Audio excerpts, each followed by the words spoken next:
Guys, maswera sei maneri kumatima nenyika. Ndoda kuti mudzamise pfungwa patinenge tichidza song itsataunza vanava. Ndoda kuti munyatsodzamisa pfungwa dzenyu patiri kuridza this song. Ndaikumbirwa na somebody else zvikanzi mundiridzirewo song iyo yanzi na ine maversions akawanda here. Anzi by Maendere, Pastor Maendere. Ndizvo. Ehe. Munyatsodzamisa pfungwa dzenyu.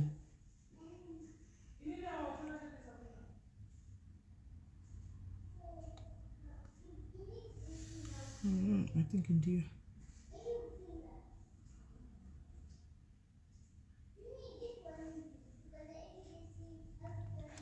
Right. Team, just 5 minutes. Hands my eyebrows are at easy. I didn't come in my eyebrows. Matanga, I know my diaries. My diaries is footy. My diaries is Shakari. No,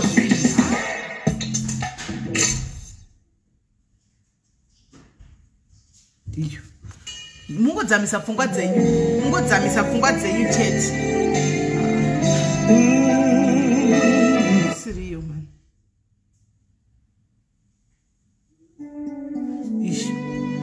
Zamisa fungwa dzenyu biza 5 minutes, then we bring the guest. Just 5 minutes. Ngo zamisa ifungwa dzenyu. Ndoda kusiya ine homework ine question mark. Ndoda kusiya ine question mark yesong iyi. Tobatanga show yedu yanasi. Vana vedu vari kuuya pana vachigadzirira kuya pana I think it's 3.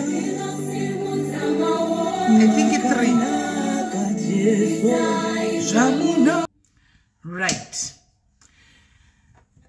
This song guys ndangoiplayera imimi madiaries kuti mubvise ndanchingoda kuti mumbodzamisa pfungwa mumbobvisa toxicity maitichi amene chirungu toxic inomboitika sometimes pa Facebook. No words, nothing, I'm not gonna say much. Ndangokuplayera kuti mumbobvisa negativity and toxicity amene kuti ndizvo here ameno pa Facebook chete kuti mumbodzamisa pfungwa. But anyway, maswera sei mamuka sei maneri kumatima nenyika nchiti ngatisangane pa chirongwa chezara nasi Dumelang ninjani sanibonani machera na apudzi inonzi chi bonjo chiti ngatisangane pa chirongwa chezara nasi guys tiri pano tichi mdzwa nyaya dzinenge dzauya nevamwe vedu vanenge vachida kudurura zvinenge zvinongatsime mwoyo wavo. Kune vanoda kudurura, kune vanenge vachidawo rubatsiro bva kwamuri kuti muvabatsire muvaudze kuti apa pavoita sei. Kune vamwe ndoda kuti munzwisise nyaya tinawo nhasi. Ndoda kuti munyatsonzwisisa kuti the main reason why I played this song nyaya isati yatanga kuti I wanted to understand kuti maybe you judge yourself, you gauge yourself kuti une madambudziko muupenyu. And I want you to weigh your problems today. Ugozogara pasi after the live. Ugozotenda mwari nezvaunazvo nematambudziko awinawo iwayo. Anditika mashoma awinawo matambudziko iwayo. Ugozotanga kunyatsomaweya kuti ako acho anenge chichema chindinangu matambudziko aramba kupera haperi akazowanda akadai so makombe nevamwe vanhu vana vadiki kana twana tudiki tunenge tuchiuya uone kuti zvakamira sei. That's why I always say kuti to God give glory in everything. Give glory in everything. Because unenge usati waziva kukomplena kwatinoita tinenge sataziva what the next person is going through, what the next person is carrying achifamba, what the next person is, whatever is weighing on his or her shoulders. And ndosvika zvandodangotaura izvozvo, nothing else. I'm gonna call ningirikiri yedu kola yedu yanhasi iuye munzwe nyaya yanhasi chete kuti tizive. We should learn to appreciate zvinhu zvatinenge tiinazvo. We should learn to be very much appreciative in everything zvatinenge tinazvo, because paunozonzwa nhamo dzevamwe unozoona kuti iwe hauna matambudziko. Right. I'm calling in our guest today.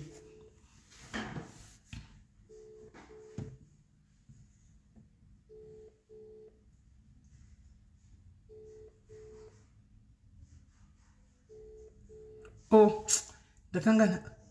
What ndikufanira apa? Oh, pane imwe yacho. Alright, sorry.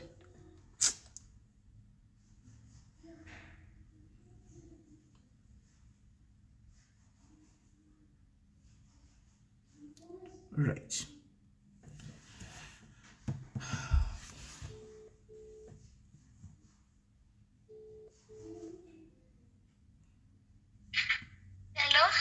Hello, muri right here scan. Taskera Sis Melly. Ayo taskera, ini kwandiri maskera but kune ma diaries vanenge vachitoti makadii zvenyu. Because hamuna kunge mataura navo. Ini ndiniwo makataura navo nezuro but kuma diaries hamuna kunge mataura navo. But anyway, rega tiende straight pachirongwa. Princess, ndoda kuti unyasonditsanangurira nezuro. It was a long story and you said it's a long story but you tried to cut it short. So now we have all the time. Tine nguva yese ndinoziva kuti uripo nevaning'ina vako. Ndoda kuti unyatsotsanangurira kuti iwe ndiwani, vaning'ina vako mune makore mangani, history kubva pakutanga kusvikira pazvoita kuti imimi mutsvage nhamba mundifonere nezuro mutaure neni kuti dambudziko renyu kana kuti nyaya yenyu yakamira sei. Takateerera. Zvakanaka maita basa Sis Melly. Nyaya yedu ndikautangira kumashure kubva mai nababa vachiripo. Nyaya yedu yakamira yakadai. Isusu hatina hama dzedu dzatinoziva kusaidi kwababa vedu.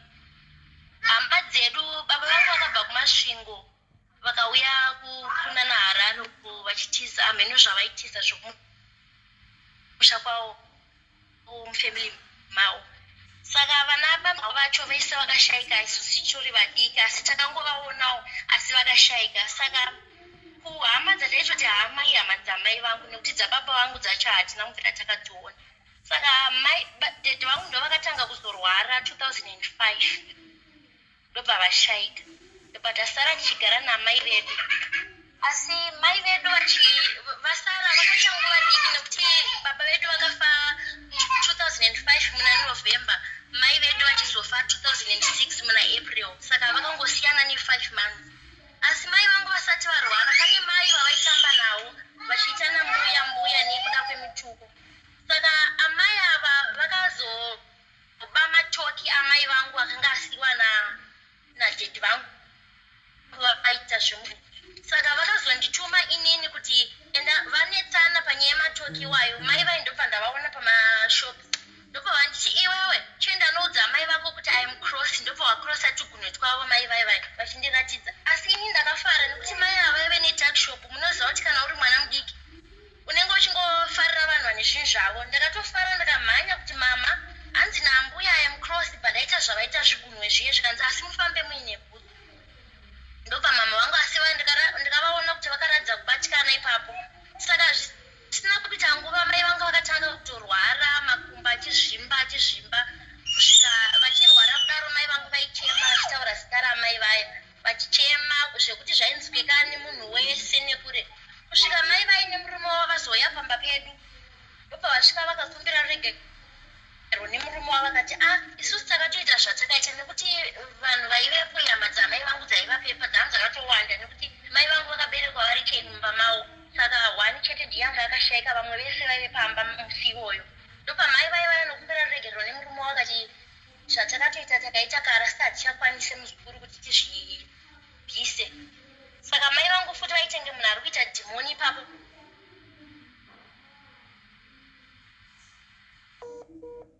Network.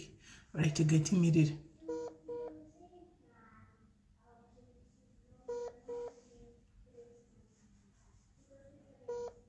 Network. Right, me guys, network. Yeah, sorry, network yako yakanga yatiza. Wanga wati mai wako wanga wakuita senge munhu akuita dhimoni. Ndo patanga tagumira kutiza network. Okay. Vaita sekunge varikuita zvekutaura zita vataura kunge mahaka vaitenge munhu ari kuhaka zvezviri. Vachitaura kuti ndini hatida kuzodya nyama isina mafuta saka tinoda kutokudyai. Kusvikira hazvo mai vangu vazoshayika. Asi mai vai ndakazenge ndakufamba ndichiudza vanhu kuchikoro semwana mudiki kuti mai vangu vakaurayiwa namai ava nemurume wavo. Saka mwana wavo mufana ndobva andirova kuchikoro akati mwana wenyoka inyoka chii akataura zvakawanda. Mai vaye ndakavaona vakandibvunza ndakavaudza kuti chokwadi ndiri kudaro nekuti ndo zvamakataura makauya mumba makataura kuti muda kuuraya mai vangu asi hamuchakwanisa kuita sei kuzvipisa. Saka kumashure kwacho pakafa baba vangu tipfekedze tikudzoka izvezvi tamunzira takaona kamoto katinoti kanhaitai nekuti muna November kune mishina yakunoita tumoto turuma tunofamba twe saka vakanditi uri kuona baba wako ava vari kunditeera vari kufunga kuti ndindavauraya pandangotyawo pandatovabata zvakasimba sekutyawo zvinoita vana sezvo pampafiwa uye taona kamoto tasvika kumba kwavo vakandisiya vakandiwaridzira vakati iwe chisara kuno ndakudzokera kopi furufu pandarara kumba kwavo kuya asi vaitowe nevana vasikana sasandirasa murumu yangu ndega usiku hacho ndakazovaona vadzoka vari kuseri pedhoo vachitaura kuti usazondimukira ukandimukira unenge wamukira mwana wako saka zvadaro paye nyaya yacho yakaramba ichingonetsa ndichiramba ndichitaura chinetsana vachindipopotera vachitomboti ndakukurova ndakudini asi muvhileji mese vanhu vese kana sabhuku vaitozviziva munhu wese aingozvitaura ndo zvakaitika nekuti vakanga vabuda pachena mashure saka nyaya yakazonetsa amai ava vakaramba vachingotinetsa zvezvokutivinga direct dzongwa kuhope tichishungurudzika navo takanga tisina pakafamhama takasiyiwa namainini vedu asi mainini vakatitiza bva watisiya tega kuti pamba ndipo vaenda vakati handigone kuchengeta vana nekuti ndine vangu vanawo saka takatogara 2 months tichigara tega inini nemunin'ina wangu izvezvi inini ndine 24 years munin'ina wangu ane 21 hanzvadzi yangu ine 17 saka panguva iyoyo 2006 inini ndandine 10 munin'ina wangu ane 7 hanzvadzi yangu anga ine 3 saka takagara tega nguva takasitirwa kunyanya kumunda nekuti kumunda chibage chaibiwa nevanhu munana April tachatooma vanhu vaiba zvese zvazvari mwana mai vangu takushaya anozvimirira kusvika zvatopera saka pakazoya ambuya vedu vakazotichengeta takura tichikura navo mbuya vandimai vamai vedu vakasiyiwa vari musara pavana mwana wanzvadzi yambuya vangu vakaona ambuya vangu vanoti tete ambuya vatikazosara navanhu saka vakasara vachitichengeta mbuya vaye but kutichengeta kwavaiita zvinhu zvanga zvakaoma nekuti vaingoti munoziva munhu kana achengeta mwana asiri wake kuti zvinorwadza sei zvanga zvakaoma isusu takagara inini kuchikoro ndaienda everyday but ndaienda nezvine zvekuchengeta ndaimuka kuseri gadeni ndozvinotakura zvekuchengeta kana kuti ndainzi pamba purostora dori kana kuti purostora muriwo mavheji wayo kana kuti zvakawanda zvakaitengesa kusvika kuchikoro ndakunzi nevanhu katakshop kanofamba ndandakutotya kuchikoro kuti ndakangoenda vanhu vese vaindiseka kuti katakshop kanofamba nekuti ndiye ndakati gasaga remuriwo ini ndiri kuchikoro kusvika kuchikoro kwacho maticha akanga asisatondirove nekuti vaizoti ndinosvika na10 nemunin'ina wangu mudiki uyanga asati akuenda kuchikoro mukomana inini nemusikana mumwe tisaenda kuchikoro asikatomborova taingozikangonzi tosvika masikati taitozviona kuti nguva dzekuenda kuchikoro hadzaitomboita taitosvika kana ma10 ndonguva zhinji dzedu dzekuti taisvika kuchikoro saka maticha akazenga kutibatsirawo nezvekudya kana taakuchikoro chii zvakangosiyana siyana ini ndakazobviswa ikoko nekuti vaita kuti vakaita chemba yaomba vaiti behind munonorasa chemba ini ndaitira kuti munin'ina wangu chaiswa majuti kuti anga ari mudiki ini ndotora chemba ndonorasa ndakarasa ndiri ndorohwa chese unzi sewarasa risiri juti rako tobva ndarohwa tichitadza enda kuchikoro futi nekurohwa kwacho vatadza kana kutofamba marohwa kana kuti titori mavanga ekutorohwa especially munin'ina wangu ini titori nani bhozongwa ndaitiza saka ndakazobviswa ipapo ndichinzi ndiri kunyanya kuona kuti ndati kureba ndaiswa kuna ambuya ava ndamai vemurume wavo ambuya vanga vakura because gore rakapera ndopo vakatosvitsa 100 vatoriko izvezvo ambuya ndopananzienda kunogara vainyepa kuti kuvanhu vakanyepa kuti mwana ari kuenda kuchikoro kuti ivo vanga vachitoenda kuti ndinochengeta ambuya vaye nekuti pandakasvika ikoko 2009 ndichida form 1 vakangonditengera mabhuku 9 form 1 kunodiwa mabhuku akawanda ndipo wasiva watondikanganwa ambuya vainzi ndaitovache asi ambuya vangu vanhu vana vasikana vaitengera chikafu nechichi pachikafu ipapo madhezi vaya zvanga zviri right asi kuchikoro kwaisadzidzika ndisina mabhuku pobva kaita kuti ambuya vakazotorwa vandaichengeta vaye vakazotorwa nevamwana womusana ndopanda siwo tindiri 1 pamba pa ndakasara ndichirarama ndichidya bhauga yanga yakapiwa machembere mbuya wangu wanga akapiwa bhagidhi rebhauga madhezi wayo ndoyandaidya mazuva ese vasipo mbuya ndichingodya bhauga everyday kusvika ndazonzwa kuti pane vamwe kazini yangu kazini sister yangu yenzi yakaroorwa kudhuze neikoko asi vaitove kure zvakanyanya ndopandafamba netsoka ndichienda kuye ndichibvunza vanhu kuti ndokumbira kubvunza musha unonzi wekwani kusvika ndazosvika pamba pai ndakatiita zuva rese rekufamba sisi wangu ubva wanditora wakati manga uchatodzokera kwekwe nekuti ivava uye iwe hauna kana munhu uri kugara naye unorekonitwa zvakawanda uri mwana musikana uye kana chikafu hapana chavari kukupa chikoro chacho chitombosiya tozoona kuti ndokutsvagire here kunoku ivava nakanaita shuku ndakutera kuti mwana wezvaasisiriko kumba aripe kana hapana kana chavakaita kusvika ndazodzokera kumba kwanga vari kumba kwedu kweke kuti ndakuvabvunza kuti ko makangondisiya bva mangoenda ndamakati ndichengete mbuya vakaenda ndakagara ndega ndakutodzowa vanhu nevamwe vanhu vemuvhileji nekuti pamba sina hama dzekuda vanhu vemuvhileji vakati setunzi mwana akaenda kuchora ari kubhodhing ndo zvataingoudzwa isu vanhu vese vakatoshamisika nazvo kuti takangoudzwa kunzi mwana akaenda kubhodhing ndikati kwete ndo zvanga zvichitoitika kundiona kusvika nhasi kudai ndatobva netsoka ende taitobva kure tichibva kwamurehoko tienda kumacentral ndokwatakafamba netsoka kubva ikoko tienda saka tichikura kudai so takazongosiya chikoro ini tanga ininzi ndakatanga kusiya chikoro ndopandatangoita zvokutengesa sezvokutengesa nandajaira ivo ndaingoita zvokutengesa ndiri chikoro ndopandatanga kutengesa ndichengeta ndaitumira vanhu vangu hembe ndichitengesa ndichigara nekazini yangu iyayi ndandisati wendewo chikoro kusvika mwana wacho muningi wangu ari kuti zvichatomboita marwere atakutoita atonyanya kubva iwo pawakatobva ipapo ndafunga ndanda kuma 13-14 years pandakabva ikoko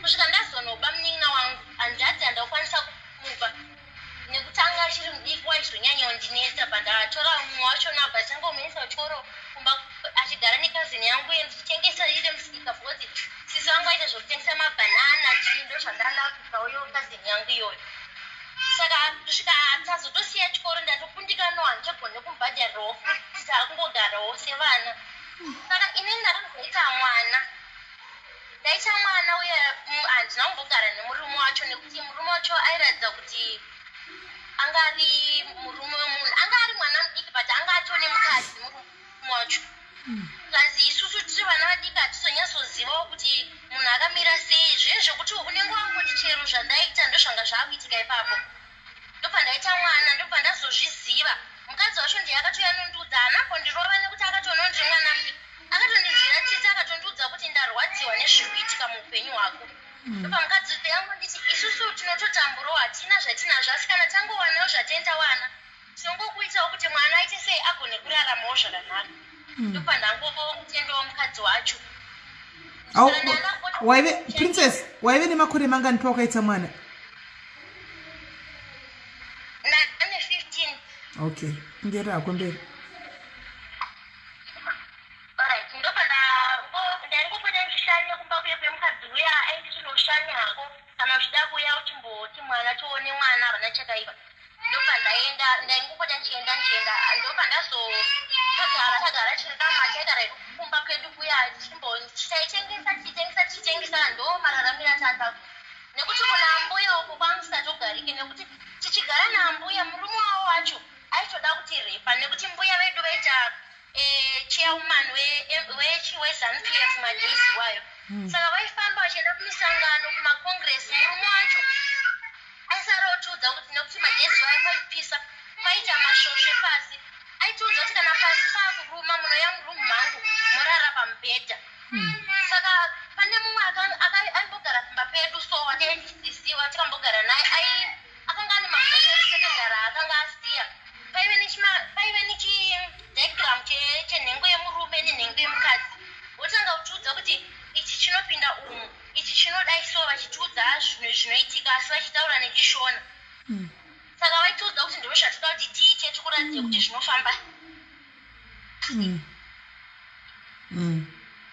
saka isusu takangozviona kuti uku kuzvida kuitika zvinhu zvakashata saka vaigara uzouya woda kusimudza wani wedu saka isusu yabva tabatana wotadza kusimudza nokuti yabva tatoziva kuti zvakashata tobatana kumbundirana paye wotadza kusimuka kana toya urara kumashure kwedu vachitipfekedza kuti nyeka tomuka tomira zvaitombonetsa kusvika vadzoka mukadzi wavo adzoka ndopatamuudza mukadzi wacho kuti ndozvanga zviitwa nemurume wenyu takatanga tanyora iri tsamba taitotya kuvaudza ndakanyore tsamba pandaisa mukicheni kuti ivo vaione mukadzi wavo mukadzi wacho ndobva aona tsamba iye ndobva aiverenga ndobva autotowa achibvunza kuti zvamuri kunyora izvi mazviwana kupi tikati ndozvakasara zvichiitika pamamusipo ndobva watanga uda kutotirova mukadzi wacho munin'ono ndobva azotosvika pakuramba kuti hazvisiri izvo ini ndakaramba ndichitaura kuti ndizvo zvaitika ivo vatotida kukurova munin'ono bva aramba akati pese goga hazvisiri izvo kusvikanzi ngazvipera ndizozvona zvitaurwa futi nyaya iyoyo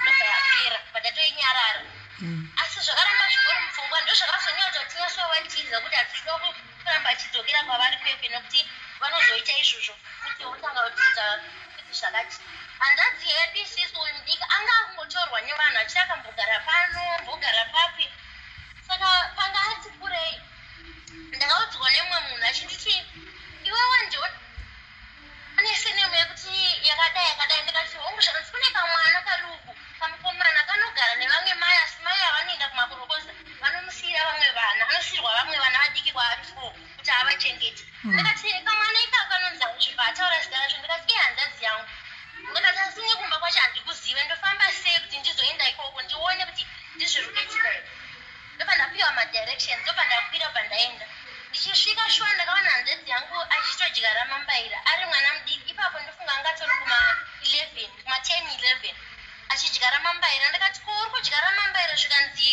ndiri kudyara kuti dzizoita ndigowana chekupa vana ndikati ko iwo ndonofidha vana here uri mwana zvikanzi ivo mama vacho vanotongondisira kana mwana wauya ane manyetu vane mucheche vanga vatori nemucheche anga atori negore mai vavo vaitomusira futi hanzvadzi yangu iyeye zvikanzi vanotoenda ndakatombovatera netsoka nemwana vandaipikisa poriji wangu wakatopera kare saka ndanga ndichitoita zvokuvapa mengo nekuti nguva yanga iri nguva yemengo nederere ndobva ndarwadziwa ndakatema ndakatora hanzvadzi yangu iya ndikakauya naye kwati ndanda kugara ikoko ndakatanga kugara navo saka nekufamba kwenguva ndobva ndakazoti ndafunga zvokutora pasipoti ndakatedza zvokubatanidza mari ndobva ndatora pasipoti ndobva ndauya kuno South Africa ndobva ndichingogara ndomboita mwedzi ndobva ndatotsvaga mari yekuti nekuti ndakasvika mushando kumakula mari yandikatambira yese first month ndobva ndatoitumira kuti uyo auye munin'ina wangu asina pasipoti asi ndakatoti ngaauye ndatobvunzawo vanhu kuti zvinoitwa sei kuti munhu auye zvikanzi kune vanhu vanongoisa nemabhazi vanobhadhira mari yakati mari yangu yese ndikabva ndangoibhadhara kuti munin'ina wangu auye ndobva nditanga kugara kuno kuna munin'ina wangu munin'ina wangu anga afedzawo futi mwana nekuti pandakambomusiyawo futi ndisisiri naye ndikanga ndamusiyawo futi nevamwe sisa futi ndobva vanoda vasugona muchengeta vakumutsvagira murume indakati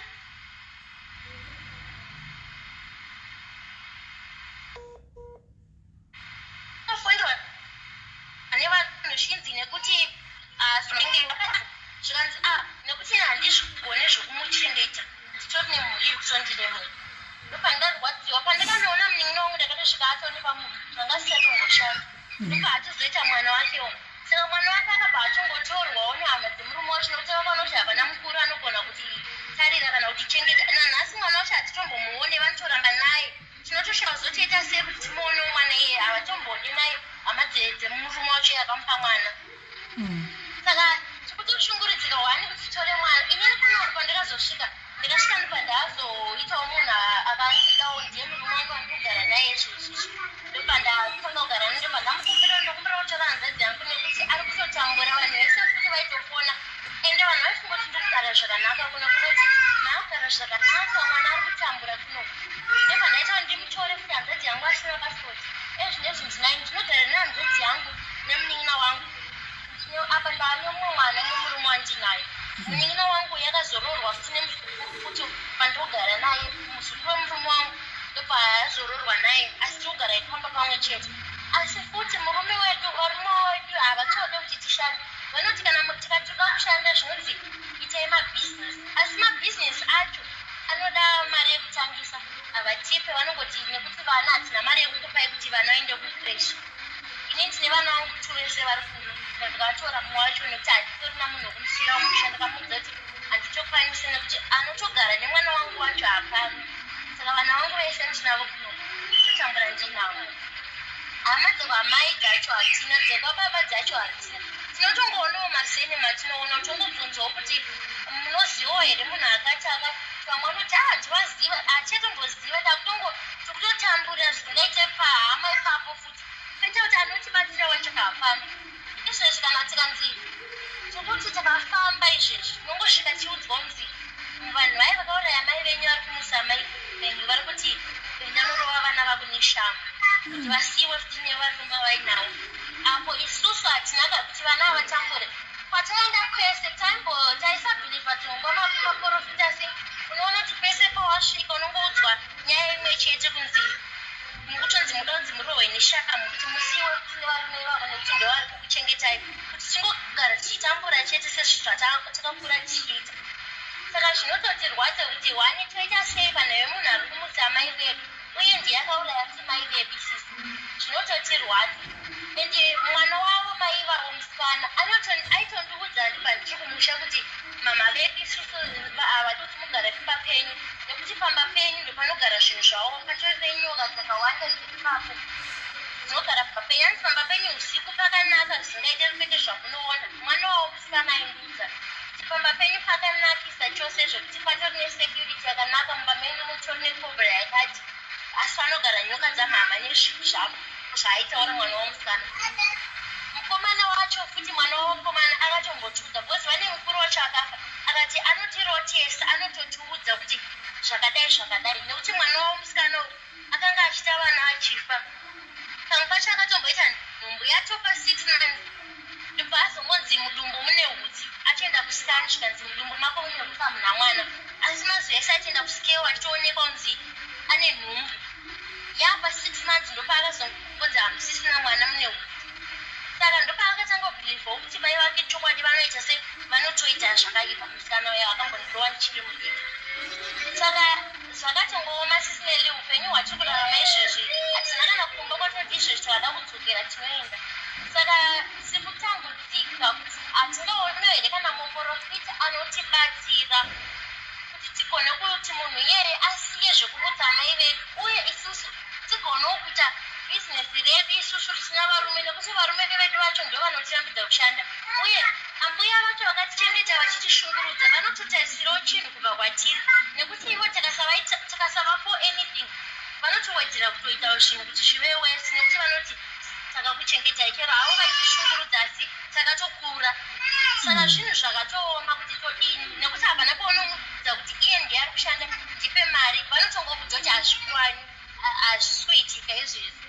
Saka zvikutirwa ende pamba pacho patigere nogara nehanzadzi yangu chero akaita zvinomurwadza haukone kutombotaura nekuti ari kutochengetwa pano munikina wangu ari pano ari kuchengeta neni wacho. Saka zvinototinetsa kuti tinotombofunga kuti pamwe ndikavatsvagira rumu ndikatsvagira kunyanya hanzadzi yangu umbogara pake ega zvake nekuti mumba macho kuti aramba achigara tine vakwasha zvinotongonetsa zvinotirwadza nekuti kana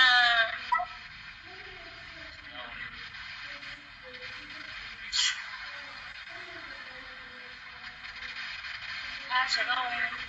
Okay, saka imimi iko zvinoizvi papa like pamunenge muchigara pamba penyu papa munogara nevarume venyu ivava varume venyu ava vanoshanda kupi iwe hatiwati munin'ino kwakazororwa nemuzukuru wemurume wako that means kuti muri kugara mese pamwe chete asi munoshandisa full house yese? Kwete haisi full house yese tinoshandisa ingori imba ine 2 mabedrooms nekakicheni ndoyatinoshandisa. Saka hanzadzi yangu yanotorara mukakicheni kaika isusu tiri kuti rimwe rumu neimwe rumu. Sure. Saka varume venyu vanoshanda ipi imimi vanoti kwanzi havadi kuti mushande muite mabhizinesi vanoda kuti muite mabhizinesi vanoshanda kupi?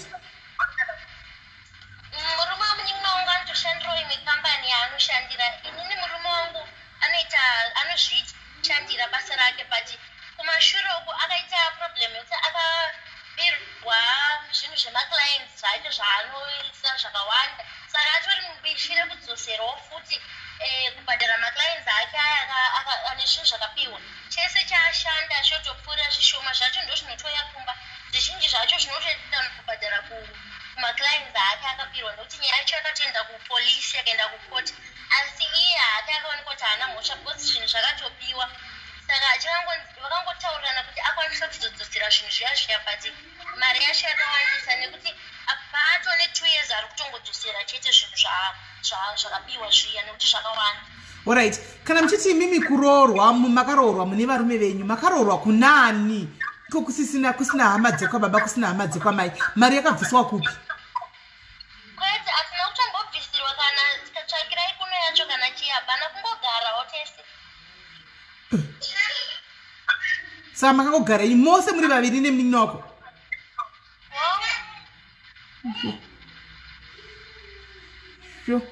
Saka hama dzemurume wako ngatitaure wako iwe murume wako iwewe hama dzacho vanokuziva?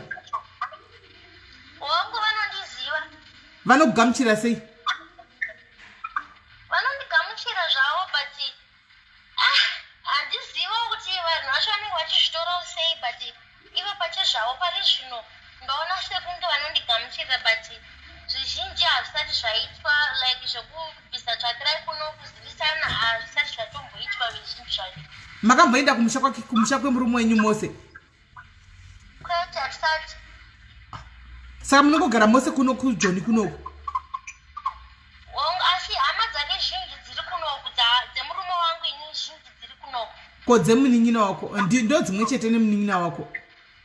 Wangu murume wangu murume wake muzukuru wemurume wangu mwana wahanzvadzi hatezvara. Ya papa nyaya iyi iri complicated. Mwana wemuzukuru wa saka kuzonyengana kwavakaita vakasangana pamuri imimi vakabva vadana nawo. Saka vane mwana wavo akura zvakadiko zvino anogamuchirwawo sei nehama dzekumurume nehama dzenyu idzi because matero ehama anogamuchirwa sei nehama dzekumurume wake uko?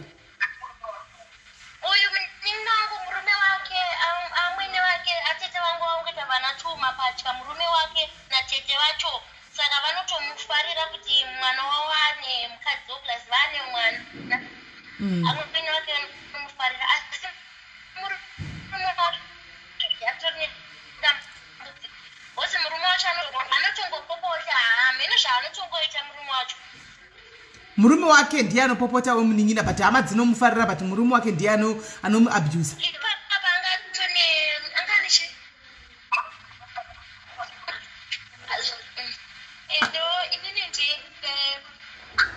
Vamwene vangu vanotifarira asi murume wangu inini ndiye ane problem yekunetsana icho ndikada kuti ndimutsanangurirewo zvekuti kune mwana ndinopota ndifana kuti oshitumira kumuona hangu ndikamboedza kuda nzira dzekuti tinomutora kwaari kwacho kuna mbuya vake vati vanoramba kupera gore ravakamutora vachiti uri mwana mudika ukwanisa kuchengeta mwana upisha una vabereki pagore ravakamutora vacho pandinongoedza pese kuda kunomutora vanenge vachikuramba asi ndikatumira zvinhu vanotambira saka murume wangu ezvino zvacho hacho vakati asi ndaikotumira zvekutobira zvekuti kana ndatikwanisa kuboka mari kana ndakwanisa kushanda ndisati ndane mwana ndisati ndakashanda ndotumirawo kwete kusine mari yake inobva mumaoko ake ndikataura nyaya yemwana mumba tiri tese hadairi asi tichisanga kusangana ndakamutsanangurira zvese mamere akaita life yangu matsanangurira zvese zvemwana wangu akati oraiita akaipa akatoti oraiiti nini ndakutoita sei ndakutoti noto akataura kuna sisi vangu nasekuru vake akati nini ndakuita sei ndakutora mukadzi asi ndikubva ndatoendesa mari kupa kwenyu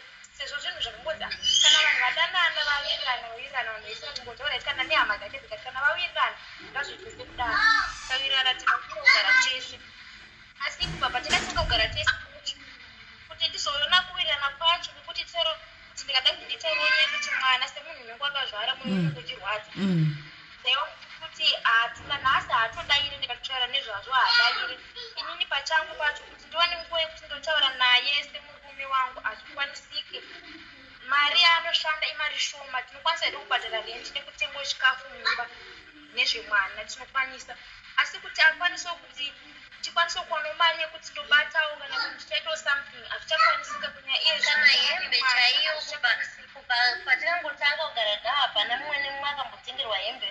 hapana. Hembe idzodzo dzanga tinadzo ndidzo dzega kusvikana nhasi hapana. Nekuti isusu tinogara pamba kuti ude kushanda kwacho ndopaunoudzwa zvekuti kuita hazviita handikwanisa kubhadharira mwana wekreshi. Saka mwana achiri mudiki iye zvino ane 10 months arikutoyamwa achine 10 months achiri mudiki hake but nguva dzangu dzeshe mwana ndoendesa kukreshi kana ati kubiki.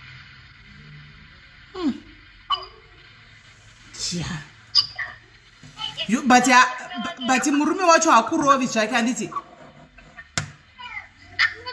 Last week akatomuvharira akatombomudzipa ndopa hanzvadzi yangu yazotomhanya warotorova murume wacho atotorova nehanzvadzi yangu yacho akatomborwa neni kumashure akatomborwa neni futi murume wake wacho achitondirova anotoda atorova inini sisi wake vemunin'ina wake ndisina zvandamuita kutongopinda mukama ari kurova munhu uyu abva atobata inini akutondirova.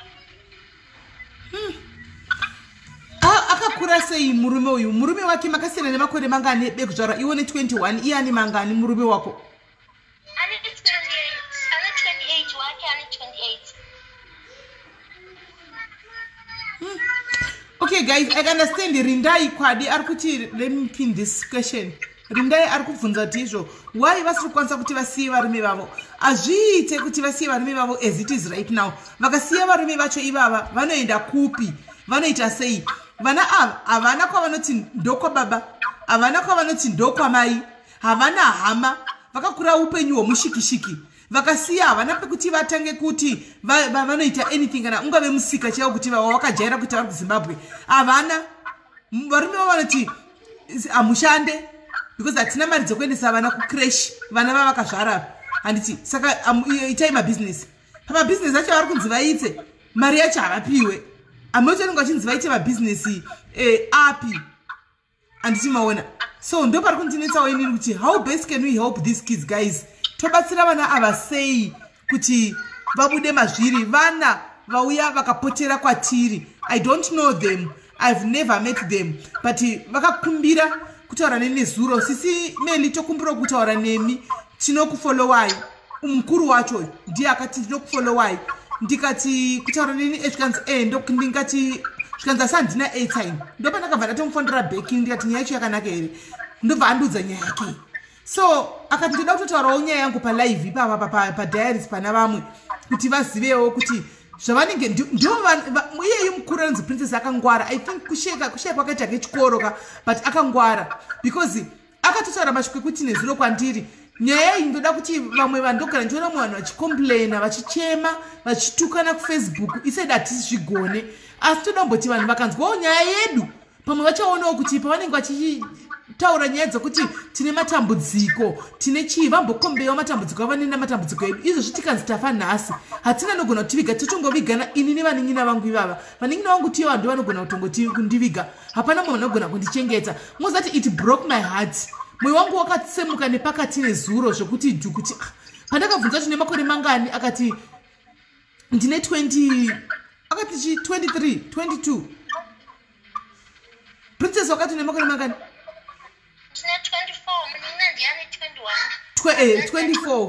21. 24. Mwoyo wangu wakatsemuka mufunge achitaura mashoko akadaro. Akataura mashoko iyeyu princess uyu akataura mashoko akandibata nezuro akati ndigare pasi semunhu kandinatsofunga. Ndosaka ndakuridzirai song pandakuti guys this song yandiri kuridzirai ndoda kuti ite food for thought because I knew I was going to say zvandakaudzwa nevana ava nemwana uyu nezuro. Akati hatizvigoni tinenge tichitarisa hedu tikawanawo pamba patinogara pane wifi anditika pane wifi but inonetsa network masivano wifi iyi handiti. Asi hangu airtime kuti ndikufonere handina denda kufonera neWhatsApp ndikamufonera back. Ndopa akataura mashoko ekuti tichiona hedu zvinenge zvichiitika kuti vanhu vanoziva here kuti kugarika kwavanenge vachiita vakanzwa upenyu hwedu nepatakapinda napo. Munozati ndakafunga pasi kuda ndakagara pasi ndikafunga kudai sokuti but anyway guys, andaikwanisa kuti ndivarambidze vana ava kuti uyai padiaries nditaure nyaya yenyu because they wanted to come. Remember ndandakataura kuti ndoda kutoya ina ndiite malive neTuesday guys, you know that I don't do my live neTuesdays. Ndoita malive angu neWednesday and neWednesday mangwana tine topic ndakakuudzai tine topic yeorgasm anditika yatiri kuya nayo nemaguests andiri kuya nawo handiti. So they forced me kuti pakati dautsvara nyedu kudiaries ndikaona kuti ndivati ngatimirire Friday maybe vana kwavari kure ndikandingopinda Tuesday yacho navo vadi vataure nyaya yavo pamwe varerukirwe andimaona tionesana kuti vana tinga help yatinga munhu akakwanisa kuvabatsira. Pane dambudziko rekutanga remunhu ari kumutsa amai vavo anditika pane munhu wekutanga ari kumutsa amai vavo kuti amai vavo ngava varove neshamu kuitira kuti iko zvine zvivabve pavarume andimaona ndo zvavari kubhilivha because vari kuti kufamba kwese kwanda kumaprofitawo handiti vanongodzwa the same thing kuti munhu akauraya amai venyu yeye ari kungodi ari kufamba achingomutsa amai venyu kuti murohwe neshamu ari kurovei neshamu obva mubva marambwa nevarume handiti right. Ndo nyaya yekutanga I don't know how to help them ipapo kuti ndovabatsira sei. 2 pva vaita nyaya yekuti vanoda varume vacho mazvinzwira vanoabhiswa nevarume vanongosiyiwa mumba varume vacho achienda hapana kuti chii hakuna anoziva kungori kugarisana imahlalisana iyi vari kungogara asi chekuti vaite hapana. Tovabatsira sei sevana ava ndakuisira kwamuri madiaries now zvandakuita ndakupinda nhamba madiaries so that you call in tione kuti vana avava imimiwo pfungwa dzenyu how best can we help kubva panyaya yekuti munhu anokwanisa kuti abatsire vana ava pakuti vaite nhingirikiri mai vavo vasamutswe vanobatsirika sei ipapo because handina kugona kuvapa answer yekuti vamubatsigwai so kana kuti so handina kukwanisa kuvapa answer. Uyezve imwe nyaya Sis Melly ndeyekuti guva ramai vedu isisu rakatsemuka kake chitatu kutsemuka zvekuti oita gomba chaizvo. Takamboti pekutanga takatotenga simende zvekumanikidza nemari yataitengesa takakumbira munhu anoti takatoita kukumbirira kuti asina mari yekubhadhara munhu wacho nemasawiro okutova tichiitirewo tokumbira apata pagadzirwa paguva paikuvharwa pavharwa hapana kuita nguva ndobva ratsemuka futi kechi2 hapana kuita futi gore kechi3 bva ratsemuka futi. Saka izvezvi zvimbuya vacho vakatiudza kuti guva racho rakatsemuka futi muda kutonzi mimuye mutenge kana kuti dombo here kana kuti chii chavakati mutenge kuti muwanikisa paguva ramai venyu nokuti satigoni kukuitirai isusu hatomboziva hatitomboziva toita seiwo kuti chii chiri kukonzeresa hapana chatinotomboziva kuti hatina kana mukuru ari kumberi kwedu watinobvunzawo kuti toita sei uye tibatsireiwo tinongoudzwa ivo mbuya vacho vakaona zvadaro vanongoti ndamai venyu ndimi vana vacho saka itirai amai venyu saka hatomboziva kuti toita sei nenyaya yekuti guva racho rinenge richingotsemuka. Alright, munogara kupi mimi? Apa tiri muJoburg muJimston. kuJoburg kuJimston. Munogona kundipa ndina pin panapa kana musingamainde kutaura address yenyu panapa zvinokwanisika? Address tinogona kutaura. Ndina pin manje. Sure, nyora bai. Alright, ikanyorwa regai ikataurwa mumwe munhu ari mucomment section umu anogona kuinyora pasi mumwe munhu ari mucomment section anogona kuinyora pasi. Taura address yacho inoti kudii? Number 71 Richard Malens. Number 71 Malens. Homestead, yeah, Homestead. Number 71 Malens Homestead. Yeah, street yacho inonzi Richard Street Malens. Munogona kuzondisendera I think ku WhatsApp because yakuti ndinetsa kuti ndibatewo nemusoro inini anditika. So guys, ndo nyaya yatina inini madiaries ndakuisira inhamba pasasapo ka. Can you please call in tibatsirane tise musoro pamwe chitinoti vana ava tingawabatsira sei? Vana vapotera anditi vana vapotera varuda kunzwawo mazano kuti vobatsirika sei panyaya yemunhu ari kunetsana namai ari kunetsana nechitunha chamai vavo anditika. And then poita nyaya yekuti muri kutizvo vari kutizvo vanonzi vaite business imi mati ngavasiye varume ava vanogara kwega. Ndikati hazviite for now ndikakupai mareasons anditika saka how best can we help these kids guys? Ndaisa number, you can call in anditika, you can call in then tione kuti tinzo kuti munoti kudii. You can call in tinzo kuti varume venye vasi paFacebook anditi inini wangu murume ari pasi inini wangu rake ndakamuudza anozvinzwisisa asi dambudziko rekuramba kuenda kubasa asi wauya akatongozvinzwa chete inoshonedza anogona kutotinetsana neni teka kutoda kucheroka. Alright, pane mumwe munhu abvunza panapa hanzi mutipewo masizes enyu ehembe neebhutsu. Pane munhu anyora comment panapa handisi kuziva kuti mese muri tu mune miviri yakaita sei munopfeka size ani bhutsu nemadress nehembe dzekupfeka. Okay, ndosenda kuWhatsApp. Kana kungotaura zvako pano kuti vanzwe sezvo haisi secret ka tingotaura hedu pano bhutsu ini ndinopfeka size 7 ne8 muninonga anopfeka size 3 ne4. Okay, saka pane size 3 ne4 7 ne8 saka umwe anopfeka size 3 ndiye anopfeka size 4 anopfeka size 7 ndiye anopfeka size 8 kopa hembe ini ndinopfeka masketi ndinopfeka size 32 muninonga anopfeka 30. Yeah, muri va30 hamusi vanhu vanhukiri vakobvu muri va30. Alright, pane madress masketi pane masize 32 nesize 30 32 ne30 then vana venyu vane makore mangana apa? inini mukuru wangu akutotena 8 mudiki ane 2 umunina wangu ane 10 months. Saka uyu ane 8 uyu anoenda kuchikoro here? Akanga atanga last year, this year anga akutenda grade 1 but nye lockdown yakabva atodisturba but atononoka nekuti atone 8 iye achienda grade 1. Ko hanzvadzi yenyu iripi right now? Hanzvadzi yangu abuda aenda mbonotsvaga zvekukiyakiya uko. Ari kukiyakiya kupi? Anombonomira ipapo pane murume wangu kuti anongomupawo kana zvagoneka wasa pari zvino asi togona kumupa chinhu anenge achimubatsira kushanda asi zvekumupa izvi zvaana chekumupa chaicho. Saka hanzvadzi yenyu yacho ino anopfeka size chi? Boots anopfeka size 8 matrousers ndofunga ma28. Alright, batai makadaro tina first caller panapa tinzwa. Caller hello. Ndiri right kanjani? Dai Mwari vakukomborera ine basa ramunoita really we appreciate. Nozwana ndanzwa kubatikana nenyaya yevana ava. I felt like crying. Kuti shuwa tinogara tichichema vanhu tine matambudziko ka. Nyika ine pane zvinhu. Princess dzorai volume yefoni yenyu imwe inoita noise. Okay. Handikureva kunoku ndikureva princess. Oh, princess, okay. Naona kuti shuwa tinochema kuti tine matambudziko vanhu ka but ukapiwa dambudziko revana ava ukwanise kurisimudza. So inini I was thinking kuti as Zimbabweans ka tasimuka takwanisa kubatsirana kuti tivabatsire kana in terms of money tovapa mari kuti vakwanise kana kuita mabusiness acho zvekuti vabve pavarume vavo. I think it's their personal choices. But tokwanisa kuvabatsira vane mari dzavanadzo ingave 100 rand vharai imwe foni princess.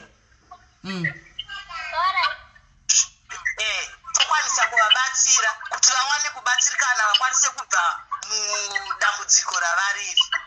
Kainini achikumbira wangu account number ndibva ndatoisa now. Okay. Thank you very much caller. Thank you. Mwari wakuite zvakanaka matondi challenge.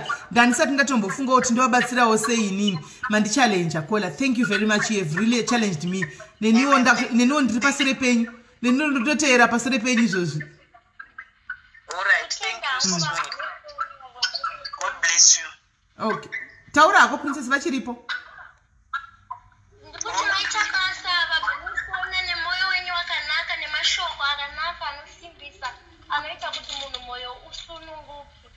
Amen. Ngoramba muchinamata Mwari vanokuona. God will see you through. The fact that vakatotadza kukuurayai vanhu ivavo it shows kuti Mwari vane chokuita mukati meupenyu hwenyu and out of the test there is a testimony. Your life will never be the same again and God is going to touch your lives in a unique way. Kana tichichoda kuziva kuti pakaipa chida kuitika tinototanga tavarota amai vava vanotoya kuhope nemurume wavo takatovarota tinotomuka tichitya kuti zvatotanga.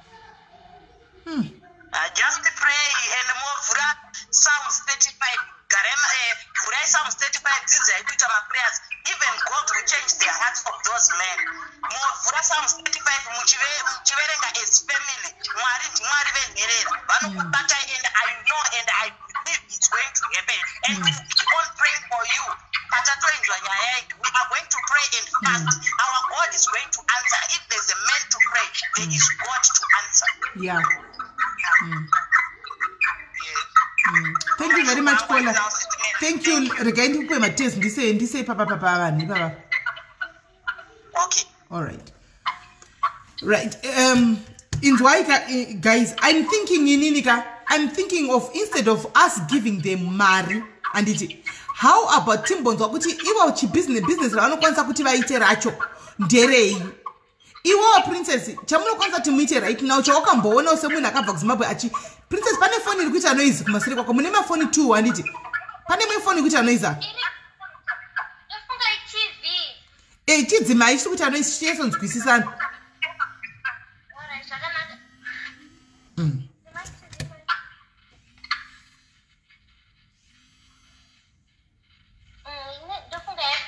Right. All right, but wakadaro yellow collar. Ndiripo makadi yenyu.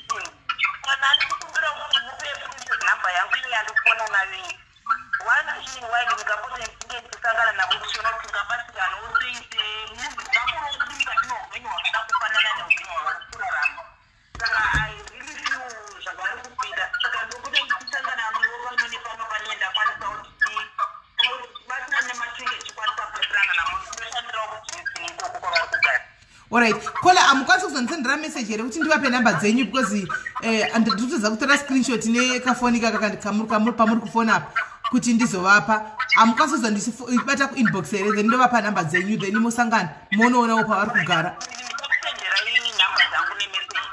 Alright. Thank you very much. Hanzi pane phone 1 kuita noise ene zveshua phone 1 ndikuinzwa ndichitaura kumashure inonzi princess.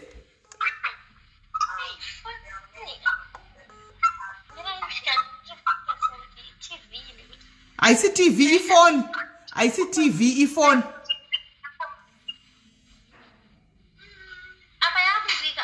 Hello, yeah. Shaita. Inzwa. Ini ndikufunga kuti guys ngati instead of your princess mchisha unogona kuita iwewe. Visa phone pa loudspeaker. Idise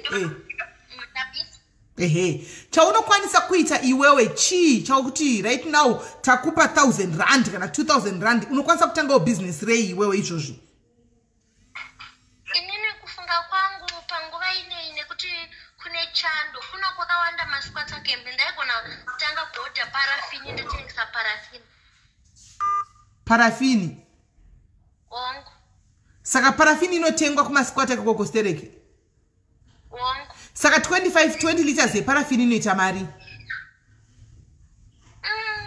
ndikuziva kuti lita iri kutengeswa nemari kana iri 1,000 lita inenge iri mari ndozvandikuziva pari zvinezvi lita vari kuitisa ma7 rand kana wakuzotengesa utengesa kuma9 rand kana 10 rand.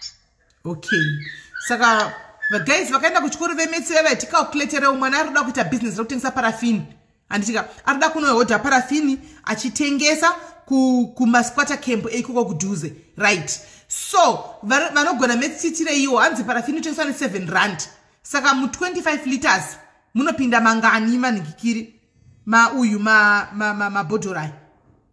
Kola hello. All right. I think Maria kutomboda haisi Maria kawanda mwana we. Maria kutotsvaga kutenga business is not much. It's not even much because andina mirai to 25. That means 25 1 liter. 1 liter repara. Mimi mshitengesa hadi ma 750 rekana ma 1 liter parafini yacho. Tengesa hadi ma 1 liter.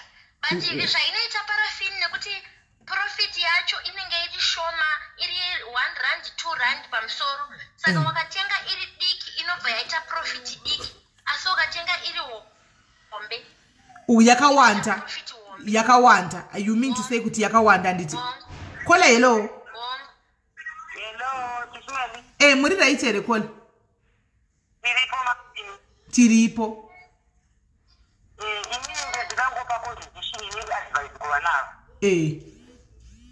Nokuti sekuti kwaita mukuru wacho angati tanzikana murume wake akazvinzwa kuti zvaitika kuti vataura paFacebook haana basa nazvo asi umwe wacho wari mudukumi wanga achiti pamwe akazviziva unogona kuita problem. Inini point yangu ndeyekuti tiri kuzama kubatsira vana ava handiti kuti vazvimiririre handiti funezi. Saka my question is varume ava havazoiti indasii here kana vaziva kuti vana ava vabatsirwa vapiwa mari yakontributirwa navanhu because mufungo yavanhu ava hatizivi kuti vanenge vachifunga kudini right now. So kuna kuti avabatsira izvezvi handiti izvinotaura neyekuti takambovidzama zvikambozinika kuti neyekuti kana varume vakaziva kaita mari vanofunga mufungo vakasiyana vogona kutaura kuti mari iya vana vaivasa vasina chinhu futi. Tana ndichifunga inini ndechekudai inzwa ikola maita yenyu nekuraise at that point, but now we need transparent pano anditika. So there's no way yekuti ngatitaurei navo kuinbox because transparency inodiwa ndochinhu chekutanga. So we need to do this too. Inini ndiri kufunga kuti mari yeparafini uya ndaona macomments omuri kunzi 25 liter inoita 175 rand. Imari shoma yekuti if she had told me even nezuro I could have given ye mari 50 liters. Anditika, that is 300 rand anditi, but all the same tikavawandira mari yekuti vakwanisa kudii kuti vaite zvichaitika ndezvekudai, so we can kumbira munhu ari kudhuze neikoko onotenga iri parafini handitika ovasvitsa iri parafini kuti vakwanisa kutanga kuita chi business. Varume sezvo vari kuti itai business handiti, vari kuti itai business so kana ikauya iri parafini varume vavangadi vangatora parafini vakanotengesa varivo. But panonetsa ndipe mari kuti vakaziva kuti vana vapuwa mari vanogona kuvatorera mari, but vakaziva kuti iparafini yauya iyo yaiswapo iyo vangatora parafini here vakadii vakatengesa. Magona epaposineri because ndachitori newari yokuziva kuti pakazhinji vana vari makushinza akadero moziva yoti abuse ikagayasanga uri mwanana inotabanika dhimoni uramba chikokutevera pose paunenge uri handiti maona ifaindi kuti varume vazvekestatistic advantage yevana ivava. Saka inini advice yangu kuvana vaviri ava kana vanhu chiketamira nemi kudai vanangu nyaya yavafanira kuti maakuita stand onewoni mozvimirira savanhukadzi morega kubhuyiwa around because kune hazvanzi inozisa murombo yekuti mawaikofie zvinozai anoita kumbonopanda panze achipanda chichanogada sei zvinorwadza munoziva zvorwadza. And then the other concern iri kuraiswa nemadiaries apa vari kuti parafini haisi safe for them nekuti vana vadiki. Saka toita say, all right, princess, besides parafini, what else can you sell?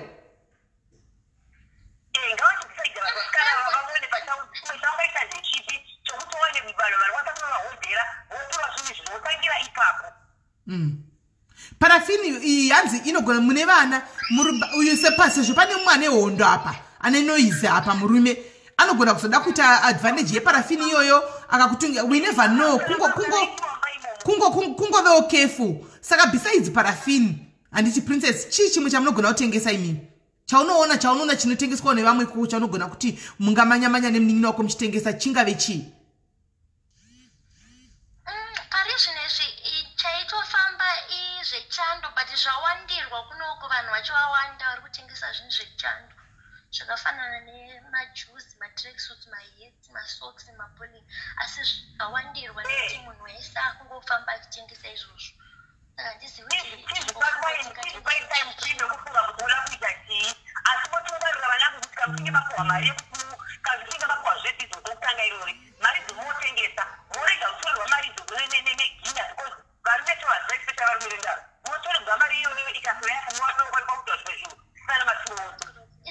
Koma vegetables, koma kaita musika wenyu we fruit and veg aubudere.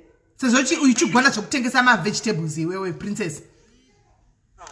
Yeah, zvinogona kuita asi maveg acho kuti nekuti like kunototengeswa kwacho kuswata kembo kunotengesa vanhu vanenge vakaita line kubva kwekutanga kusvika kwekupedzisira asi pamwe chingatoita nechekuti kuhodha indotohodhisira ivavo zvingatoita than kuti umire uchitengesa nekuti vakawandisa vanhu vanenge vari papo vakagara. Alright, kuhodha uchitengesera ava manje kune kwakuita challenge kuti unenge wakudawo motikari manje apa motikari hauna. Unenge wakuzohaya mota yekuti uye so iro haribudi nekuti panenge poda mota kuhodhesa unoda motikari haibude. Kola hello. Ndiri right muri right here. Atipo ndiri pachirongo handiti. Yeah, ndachifunda mutani zveparafini kuwapo mari hazviiteri kuti mose account vanoda kuwapo mari chiro yakaita shoma they will get something. Ndo zvatiri kuita zvataura tiri kuonesana panapa hatina kuti hazviiti but as it is right now tiri kuonesana kuti tikavapa mari sezvo paine varume mumwe murume wemunin'ina anonetsa ushu anopota anotonzi anotombovoisa mari nemiedzo apa pari kunzi hapana mari apa haizotorwi here vana vakatorwa mari nekuti vana ava situation yavo yekunzi inherera ichichi intozikanwa nevarume vavo handimaona havazitorerwi mari here zvobva todzokera futi back to square one. Like musikana mombe uyu ari kuti kudii about money like vanhu kuti vavapedzera nekuzivisawo kana tumari ari kuti kudii musikana mombe.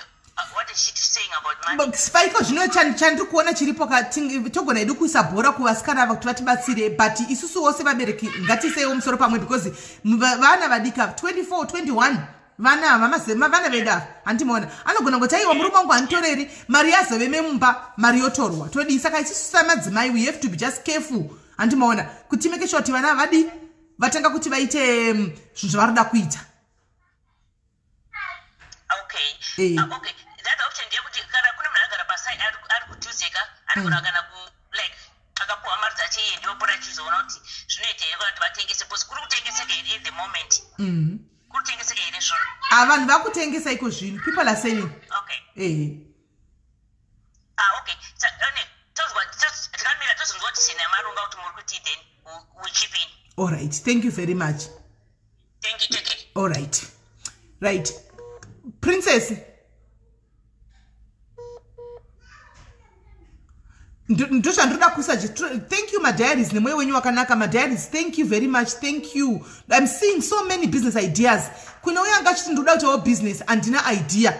There, taverenga ma comments pane ma business ideas ari kunyorwa akawandisa zvokuti do akawandisa yadori vadona rikaitwa fonere bek akawandisa ma business ideas ari kunyorwa you can actually follow ipapa antimaona right. Call Princess hello. All right, yadzima phone. All right. Princess kuskwata kembo uku kwenda kunotengesa maspatlo makota hatengwi here. Makota anofanira achitengwa.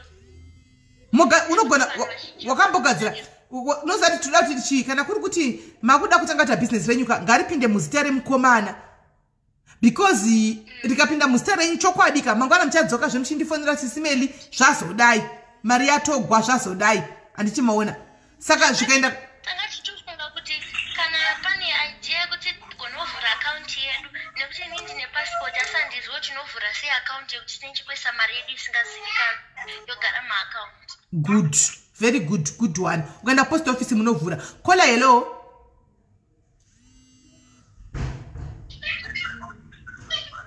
Kola hello. Hello. Hello, Sis Melly. Muri right here.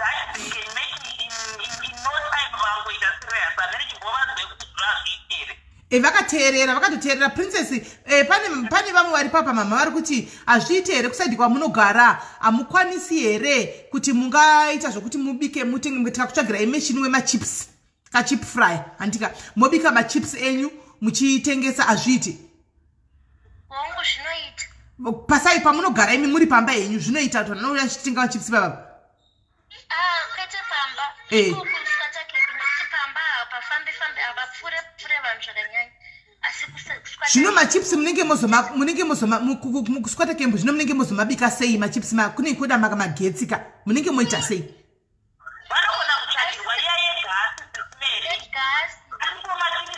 oh yegasi ya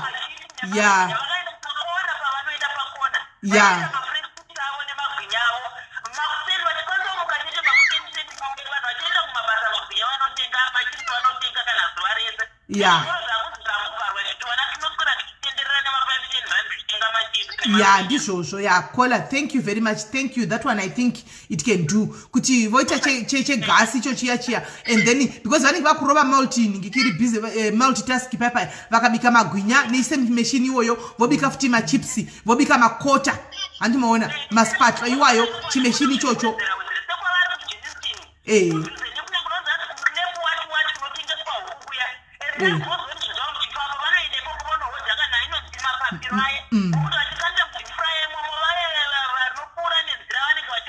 vachingotenga magizads ndizvozvo oh wow, thank you very much Kola. Princess, are you up for it? Munoigona munozorigona here nekuti tikutoda chekuita tinotoshinga totofana kuzvigona handiitika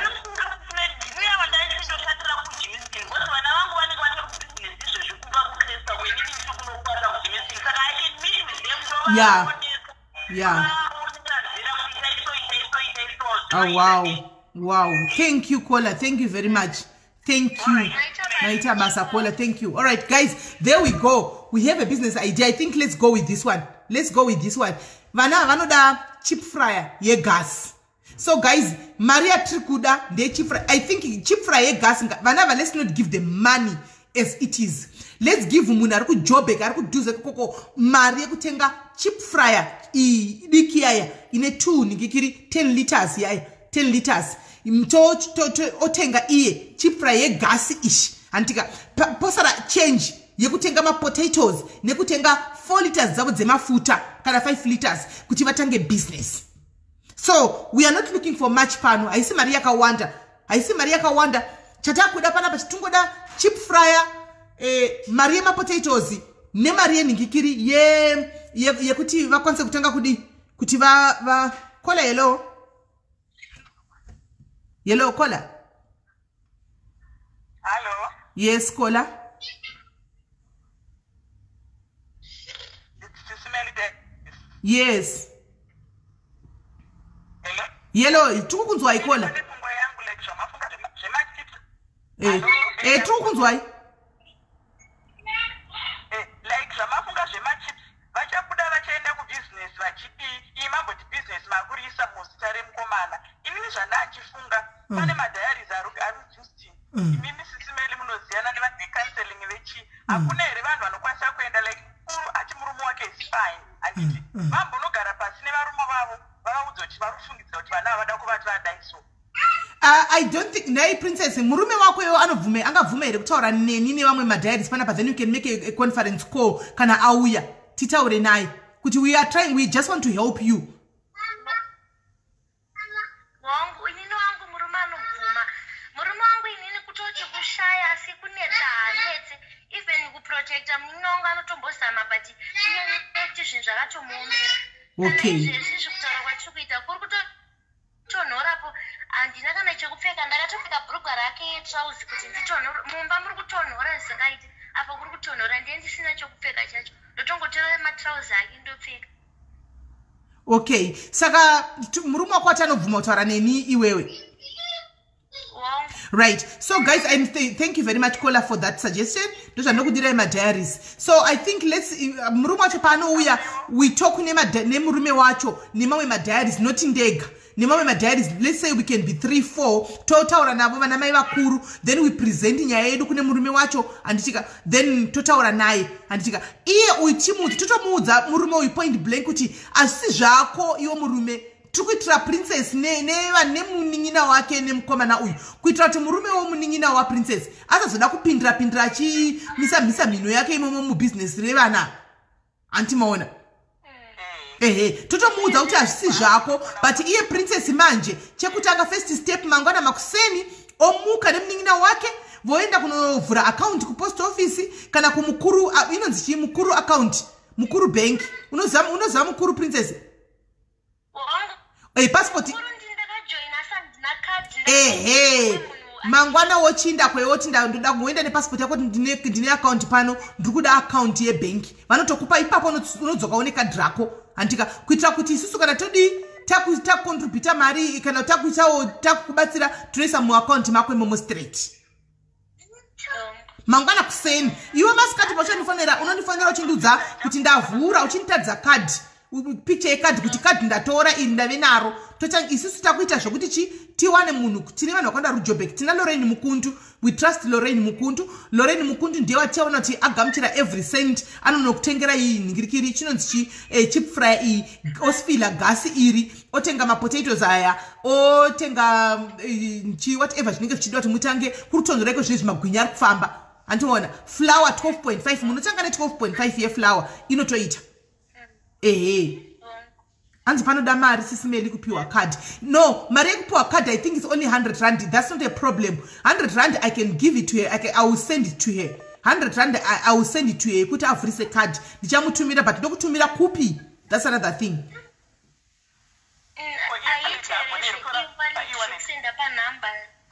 Ina ndina e-wallet zvanenda kuita ndinenge ndakutaura na iye Lorraine Mukundu and ondipa account number ndisira Lorraine okuitira e-wallet. E-wallet can I do that? Alright, number dzako dzinoti chitaura number dzako vakuisira 100 rand izvozvi. Princess.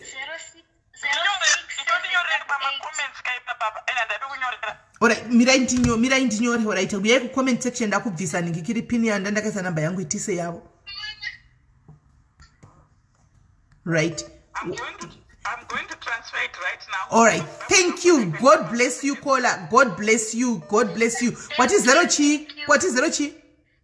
067 88 91 919. Right. Princess. This one.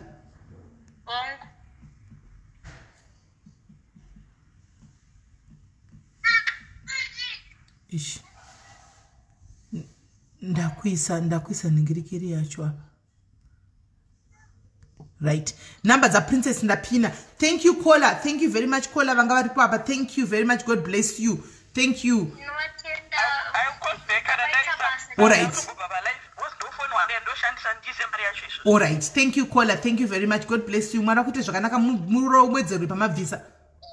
Chokadi Mwari ngavaropa fadze shuwa. Right. Caller, hello. Hello. Yes. Maswera say Sis Melly. Ndaswera maswera say. Aswera ndoda kutenda firstly nebasa ramuri kuita. Muri kuita basa rakanaka bringing together the Zimbabwean community. I say I'm gonna be blunt about this. Ndichangobatsira vaning'ina vangu apa. Ndangova kuti kwavakabva ndokure, kwavakusvika ndopadhuze. Their lives should not be centered kuti imba yangu, murume wangu this, murume wangu that. Because pavakakrosa border vakakrosa vega vasina varume ava. Pavakaita zvese zvavakaita zvekuunzana kuSA vakaita vasina varume ava. Chenjerai kuti muchati mukurapa mhupo iri pamusanaka muchitadza kubvisa mudzi pane dambudziko rairo. We can help as much as we can as madiaries panapa, but hatina kugadzirisa at the center of the problem. As long as they are still associated nevanhu vavari kugara navo handione paine chinhu chichabudirira. Firstly, Nai caller, a question to you. question to you. Torambanisa vanhu here. Handisi kuti kurambanisa vanhu sisi. This is an example yavari kuda. That's why that it's an advice yandikungovapo hangu. Handisi kuti ngavarambani. Ndikungotaura mafungiro angu. Yes, we can help them right now. Vari kuda help and help is needed urgent. But in the future, vakagara ipapo nevana vavo, vana havasi kuenda kuchikoro. Uye ari kurambidzwa kunotora umwe mwana asi kutoziva kuti umwe mwana ari kuita sei. Ini chandinoziva pachivanhu chedu chikudzirwo chatikaita eZimbabweans zvinoyera kuti mugare nemwana wevanhu musina kunokanda gotsi kana kuisa tsvakira ikuru. Ndo chinhu chinorakidza kuti munhu wauri kugara naye ari kukukoshesa. Vataura zvekuti vanhu vari kusimudzirwa mhepo dzamai vavo. Mhepo idzodzodzo ndo dzisame mhepo dzinokwanisa kubatidzikirana ivo. Yes, we may pray, we may that, we may do anything, but the decision starts with them. What are they thinking about their future? What are they thinking about vana vavainavo? Zvinopera sei mangwana?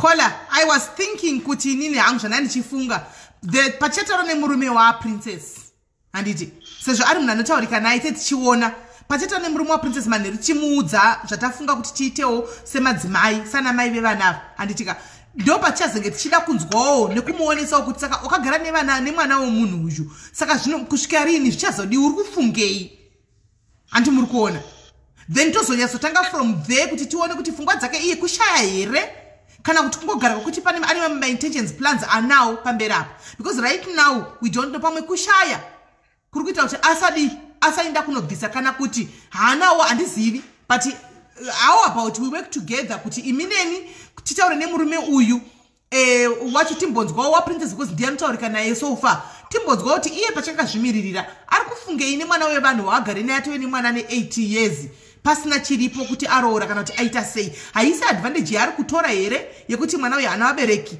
kana kuti chii takutopindira sanamai ndo basa redu takutopindira isusu manje because imi muri mai ini ndiri mai vese vangachifana pandiva namai takutotora chinzvimbo chamai vevana ava vakashayika handimoona takumira ipapo isusu amen. I think that would be the best idea, Sis Melly, and then you can read between the lines kuti zvikutaura munhu zvinomira sei. I think that would be the best idea. Thank you so much. No papa ine concern yangu chete kuti after all the efforts that have been done, zvichazove remangwana ravo richazovei whereas vakagara musituation yevanhu vavakagara navo. Because murume waprincess already as far as it is ari kuchengeta mwana asiri wake mwana we8 years asi wake remember handimoona asari kumuchengeta so that alone shows kuti murume ake chi anonzwisisa murume anogona kutaurika naye handimoona uyu wechitu uyu ndiye pandisiri kunyatsoda kuita sure but anyway tichazoonawo patichataura tinzo kuti zviri kufamba sei. Iye murume wangu wacho ndisekuru wake munogona kunzwawo kuti muzukuru wako munzwawo pfungwa dzake panhau yemuzukuru wake nekuti murume womunin'ina wangu muzukuru wemurume wangu futi saka munogona kuti patichataurana neru kana vauya mumbonzwawo pfungwa dzake. Ende paita point yakanaka mucomment section yati kuna Jules hanzi panyaya dzechirudzi varume ava kuti varume ava vanyatsaura navo vanhu men to men handitika isusu kuti tiri madzimai tikakumbira vamaponga tokumbira 10 days arts handimoona kuti vari 2 vakwanisa kutaura nevarume nevana ava vamaponga munhu mukuru 10 days arts mukomana wechidikiwo varume men to men isu hanti we are in organization we are tingori family tiri madiaries kudai votaura nevarume ava pachirume handimaona panenge pakamira sei isusu todiwo tongomirira pakuti toda kubatsira panyaya yekuti chi tonoti vana ava tovabatsira sei but panyaya dzerora and what not popinda vamaponga ava na10 days arts kuti vadi vakwanise kuti vataure nani nevarume ava handimaona vanzwisise kuti vana vevanhu vakagara navava zvichazodii zvichaguma nekuita sei amen. Suggestion yauya mucomment but I think it's a good suggestion as well. Yeah, it's a good suggestion. Thank you so much, Sis Melly. All right, thank you very much. Thank you, my sister. Thank you. God bless you. You too. Right. And then ngirikiri inonzani princess mombomira momboenda kunobaiwa majekiseni ekuzvara mombomira kuramba muchizvara nditi mumboitsvaga mari mumboita zvokutsvaga mari chimbomira vana vaminawo vakwana endai munoiswa manoplan ema5 years chaiwo mumboita zvokutsvaga mari mwari havanyadzisi mwanangu havanyadzisi ufunge zvako kana havambonyadzisi. Kola hello. Hello, muri sei Sis Melly? Ndiri right muri sei Mani? Mori kuita kona apa angazitaura zvekuti vana ava vachazovei kutaura chokwadi I feel like tinenge tichiisa pressure kumurume uyu considering kuti ane rudo kuna princess kutaura edu murume waprincess anenge anzi ari nani pamusoro pekuchengeta mwana wasiri wake and hanzvadzi nekuchengeta hanzvadzi yaprincess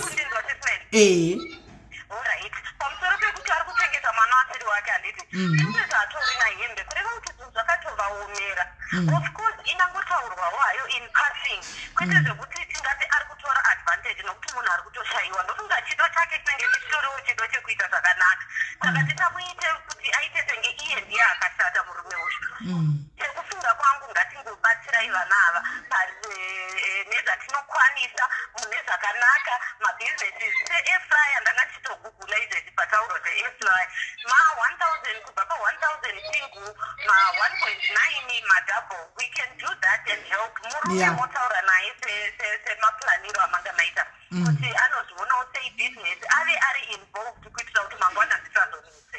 All right. Okay. No, thank you very much, my sister. Thank you, Kone-san. Right. Thank you. Okay, thank All you, right.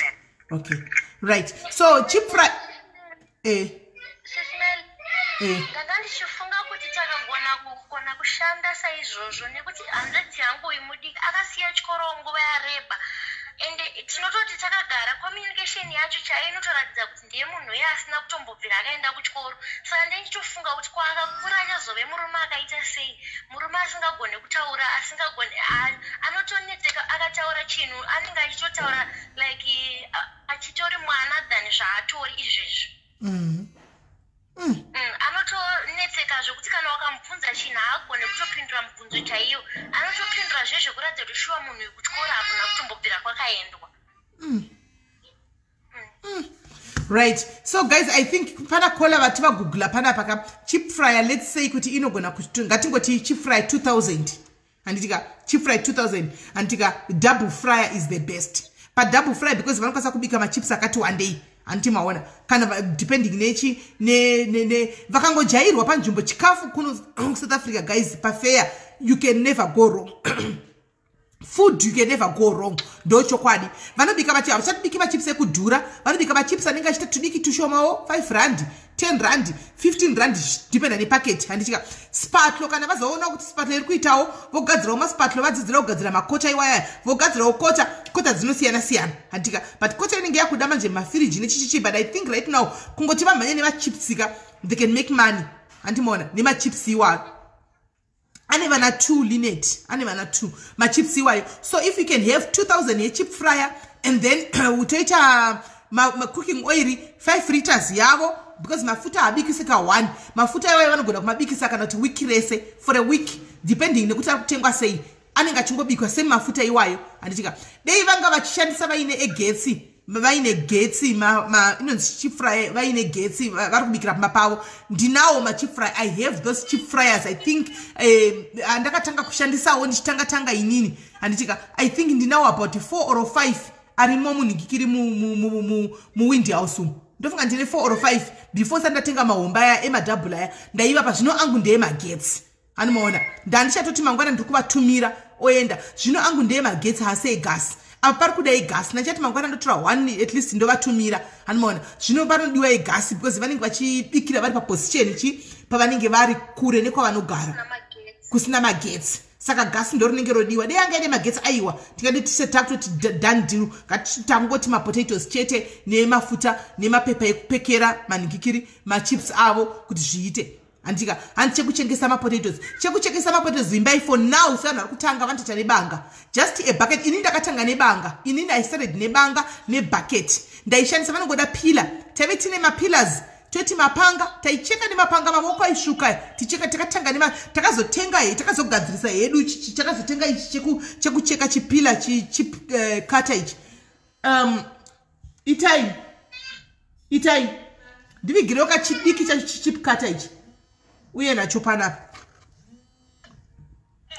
animona takatanga nebanga so since vana vari kuda kutanga handitika they should show us also kuti ivo vari into this vari kugona kuita izvi ini ndakatanga nebanga ndaishandisa banga I used banga bucket rangu 20 liters rimwe 20 liters rinenge rine mvura anditi maona uchitimenya mapotato aya toisa mumvura umu tocheka cheka toisa ogare momo munhu akauya totora toisa ototobika same time tichipa anditi maona kwete pila ya makabata yoyo pane chirimo muwinter house muchokata machips chip cut anditi maona so that is tinozozviona anditika then ngavambotanga nemachips waitione kuti anoita sei munin'ina maybe munin'ina ari pasaidiwo andika pakawanikwa kabristand kadiki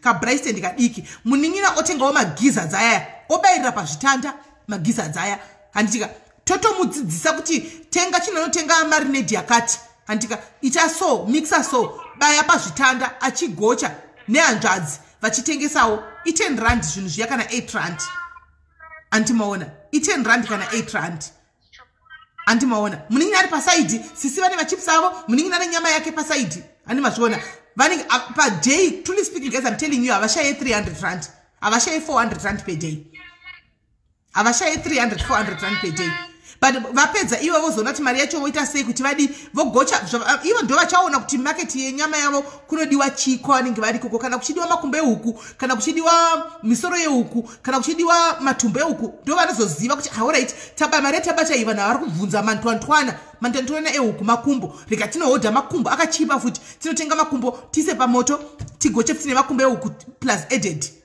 vachiedza kudaro andimaona ndo mantwantwana manzondora dzehuku ndo mantwantwana acho andimaona. And so how much are we donating? I think let's just donate. I cannot limit people kuti vape vana ava mari. I can't limit kuti vana ava ngavapiwe mari yakati. No, I can't do that. Chiripo nchekuti mwana uyu mangwana atari kunovhura account akauya neaccount yake mwana uyu mangwana mari yesu wa account ikoko kuma account kwake koko andimaona mu account macho straight. As for now isusu mari yatiri kuda ndeyekuti titenge chip fryer tisikuda kuti vatenge ivo vana ava. Tirikuda kuti Lorraine aende kunotenga chip fryer iyoyo yegasi otenga uyu nemafuta cho ekutangisa antika mapotatoes malaji aya kana mamedium amene whatever antimaona. Then ovapa osangana navo ovapa. Then zvehembe dzekupfeka guys, zvehembe dzekupfeka address yaiswa apo hembe dzausingasadi dziya size 30 size 32 ne 30 antika boots size 7 ne 8 kana kuti 4 ne 5. Address iripo yaiswa mu comments umo guys. Izo ndo number dzavo. You can take number dzavo mwafonera, then you can mukatumira ne Pep store. Pep i50 rand yakachipa. Pep it's only 50 rand. Dzinonoka kusvika hadzo zoita vhiki asi dzinosvika 50 rand. You give them mwatumira hembe dzadzia vawana chokupfeka antika hanzi nechigas tank nechigas tank nitene gas racho neka bright stand. So I cannot limit antika kuti panda mari kana mari yacho yavepo tonzwa kuti Lorraine awana mari. Lorraine aunganidza mari yaiya tochimudza chinotenga zvakati inokwana chi ngakuchitengwa zvakati nezvakati anditika vonotengerwa because panodiwa chibright stand, panodiwa magiza dzacho estati, panodiwa sosi yacho, panodiwa mastika acho antika, panozodiwa iyo nigikiri yacho gas racho, gas tank racho diki kwete hombe gas rakangwana rakangosvika pa ori right animaona kana 8 kgs kana 12 kgs rinenge riri right animaona. Hembe address iripo mukangotumira number is phone number, torai phone number dzavo munogona kutaura navo WhatsApp, munogona kuvafonera anditika motaura navo vokupai mas full names akakwana. Hembe motumira ne Pep store vanonocollecta Pep mwacha ne passport munokwesa mustara passport ra princess munono collecta ikoko ku Pep store anditi. So I think right now guys ndo zvatiri kuda kuti tiite right now. Number vanokwanisa kuita e-wallet pa number dzake iyo ndaisa number, but I'm advising kuti dei zvanga zvaita yaispiwa Lorraine Mukundu anditika Lorraine Mukundu because akambotitira basa rakanaka panyaya ya fuel pai akatitira basa rakanaka panyaya ya fuel pekutanga pai, so she can still do it again antika. She can still do it again. Ari pano I can see they anga ane ma commitments they ataura kuti I want kwanise but hana kutaura kuti akwanise, so we can still give na Lorraine Mukundu kana Maria ikangovepo chete choti chimanya unotenga chi izvo zvachena zvotengwa oita live yake anavo achisvisa zvaakaita ipo paya tichiona handitika kuti zviri kufamba sei. Rudo mari ngaiso kuna Lorraine mukundu. Mari ngaiso kuna Lorraine mukundu. Isi vana vatinenge tichingotaura navo. Mari asi number guys dzevana ava you can take in the pin up idzo. You can have the number. Anybody anoda tora number utaure navo handitika yembe motumira handitika to isai koko. Hanzi isai mu account isai account number ya Lorraine. Right. Lorraine takuda account number yako pana. Lorraine I see you my comments. Can we please, if you are comfortable, can you please have number yako ye phone kana kuti account number and itika few akatanga inozichi munoiti kudiko foundation yema albino. Feel akatanga foundation inobatsira ma albino. Akatanga foundation mari yataka mpapano iyaya. Yataka mpapano muna zvinoita mwari. Atanga foundation, she's now helping other albinos. Andi maona ndo zvatinoita. Ndosaka ndachitaura tinini chinhu chinotangwa naMwari no one can destroy it. Chinhu chinotangwa naMwari akuna munhu anokwanisa kuchiputsa, chinopedzwa naivo Mwari vakachitanga. Takabvisa fuel titi fuel ite ma problems ekuti ngatenge mafuta ekuzora abhadhare ma rentals anga ari kumasure asina achikwereta achidi, but instead akati abhadhara ma rentals ake akasara ne change akabva atanga foundation yekubetsera vamwe ma albino achiva pamafuta ari kupa mafuta fuel nemari yakabuda padiaries. So in other words ma diaries ndimi muri kubatsira all those albinos dziri kupiwa na fuel. Fuel azongoshandiswa nesu, but fuel ndiye akatanga ndiye kuti foundation itange ndimi ma diaries. Ndimi akatanga foundation iyoyo because dei pasina mari dzenyu, dei pasina foundation yakatangwa na fuel. Iko zvinezvi ma albinos ari kupiwa mafuta na fuel, ari kufamba chipawo mafuta kune vanhu vane ma albino aya achivapawo mafuta ekuzora iwaya anonetsa aya anodai kudhurai. Anti mangona. Saka thank you very much ma diaries. Thank you. Ndinombokundikana hangu munondidukupisa zveshuwa. Munondidukupisa because zvechokwadi rudo rwamuinaroka haruna vazhinji. Haruna vazhinji. Munogona tinotukana tinoita sei, but when it comes panguva yekuti takuda kuita zvinhu zviri serious, we put our differences aside and we toisa musoro pamwe chete, we put together misoro yedu toita zvinhu zvatingeda kuti ipapo, not for our own good handitika, but for somebody else good. Handimaona. So tinongoti mbiri yese kuna Mwari. Handiti mbiri yese kuna Mwari. At least there is. Tine diaries yedu chero tikasara tiri 5-6 mu diaries muno, but chinangwa chedu chiri chekuti make a difference in somebody's life, then let it be. Let it be. Anumona. So ndinoda kutenda izvangu ma diaries ndakamira ndakazvimira ndiri inini. Ndinoda kutenda ino kuti munondidukupisa zveshuwa, munondigonera, makaita kuti tiri pamwe chete panapa ndichinje maonero angu, mafungiro angu, matauriro angu, zvinhu zvangu makaita ndichinje a lot of things inini personally as a human being. Nekuda kwerudo rwamunotaridza pano. I have so many people so many calls that I get every day. Sis Melly ndinokutendai. Sis Melly tinokufollowai ku YouTube maenda nembiri ma diaries. Not only pa Facebook. Ku YouTube nasinga kuzivi maenda nembiri. Tine page ri ku YouTube uko. People they are calling ku YouTube left right and saying that tikuzivi tinokona ku YouTube anyway ma diaries ndiva akamboita sei tino joina o say family ma diaries ndikati no ma diaries atina ku YouTube tinongoposta but sisi tiri ku Facebook. Zvinesa atina ma Facebook accounts amwe atini Facebook kuti saka sisi ma family ma diaries iri kuningikiri ku Facebook. Maenda nembiri ku YouTube kwese komunozikanwa vanhu vari kupi vari kufona kupi nekupi vanhu vari kufona. Alright, ma details already ndina rega indipiwe first. Saka maenda nembiri andisirini guys, ma diaries acho ndiko kuti imimi andisirini. Ini ndingori mouthpiece. Makandichinja from gossiping tainyeya gossiping tainyeya zveshuwa taituka zveshuwa taita bullying zveshuwa, but because of Mwari panenge vakutora kakuisa anzi ndosaka ndichibvuma kuti Mwari can use the rejected stone. Rejected dombo rakaraswa nemuvaki kunzira achisina basa. God can take that and put it paimba ikamira ikaita cornerstone yemba. I now believe it. Taijera kushtaura but ndisina evidence, and I am one evidence of that. Inini I am one. I'm not even ashamed to kumira pamusoro pemba nchiti I am one evidence of kushandiswa kwacho naMwari, because izva zvitwe nemunhu asina moyo murefu.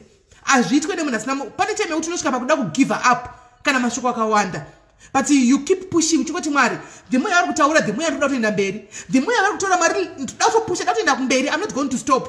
You see unonyaso noti andisirini, but there's a spirit that is pushing me behind. Kune mweya wamwari utoripo andichimaona. It's not me.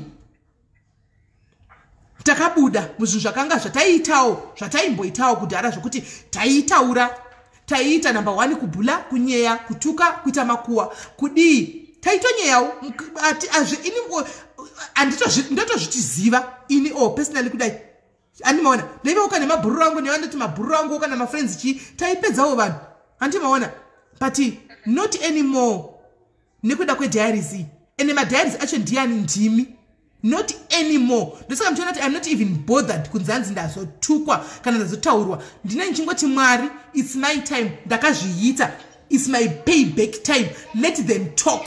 I deserve it because I was there, I did it, and I must pay for these sins. I must pay for my sins. That's why I don't respond anymore, because I have to pay for whatever that I did in the past.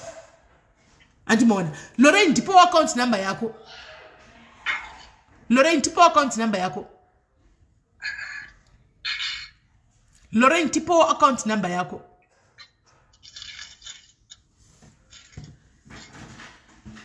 Lorraine, tipo account number yako. And joga munano anopira ma comments. You don't want it. Is this we are still growing? Trika page kadiki. Yes, inini kwandiri kubata kwa mwarika. You know, but yes, true, a true prudence, you can call it that. I do deserve it and I will accept it. And I'm not even bothered anymore and I'm not even shaken anymore. Because never ndakangoti ndikangonza zvataurwa ndoti zvotaurwa taurwa zvopinda nokushubda nokuku nechingoti Mwari ndizvo zvadirira ndakaita nemirere kuti ndoda kuti zvese ndoda kuyazoti kana paina notogona tonrova machainga atonrova kuti zvikurumidze ndinyatsobhadhara mhosva dzangu dzese zvipere ingajesa akabhadhara mhosva dziri pamuchinjikwa wani. I must pay for what I did as well. I must pay for what I did as well. Right, ish. Ndakupina ish. And I'm not even ashamed to say it. I am not even ashamed to say that. I am not even ashamed to say that at all. Never. Kwana uchiri kunyara uchiri kuzvirarama. Mukazondiona 2020 kukazonzi kwaita guwa raitwa na Sis Melly, then uyai guys ka uyai mundibvarure. Uyai mundikomberedzane mune kodzero madiaries kuti ko Sis Melly, what is this? But kana zvezva 2019, 2018, 2017 aiwacha anogona kubuda makuwa wobhocha ucha wakawandisa motora kuti aiwa zveshuwa vakataura taitozviita havana kuramba. Not anymore. Mwari ndo vakatipusha into this direction. And na juice, I can pin my comments for you. Pina juice. Pina. I'm so happy kuti ndinogona ini nangu andisina kuchengeta chikumbu. Ndinogona kuregerera. Ndine vamwe vanhu vakawanda vandoona pana paka vekuti takambotukana zvokuti tikabvara tikabloka na tikadi. But right now